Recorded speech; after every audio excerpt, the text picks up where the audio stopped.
নমস্কাৰ, মই ডাক্তৰ অৱনী বৰুৱা। এটি স্বৰচিত কবিতা পাঠ কৰিব লৈছোঁ। কবিতাবোৰ অকবিতা হোৱাৰ দৰে স্বপ্নবোৰ দুঃস্বপ্ন হৈ উঠে। দুখৰ ৰাতিবোৰক পৰুৱাই পায়, ৰাতিবোৰে বাট হেৰুৱাই দীঘল হৈ যায়। কাণে কাণে কৈ যায়, তুমি ডাঙৰ হৈ গৈছিলা, মই সৰু হৈ ধৰা দিছিলোঁ। মনত থাকিব, মনত ৰাখিবা। বৰশীত উঠি অহা কাৱৈজনীৰ দৰেই ধৰফৰাই উঠে মনটো। বোকা পানীত লুকা ভাকু খেলি খেলি বেলিটো হেৰাই যায়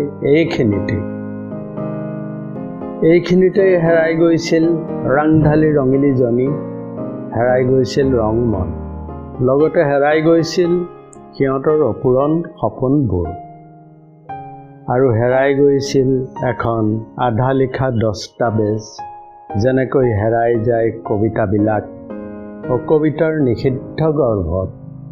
ধন্যবাদ।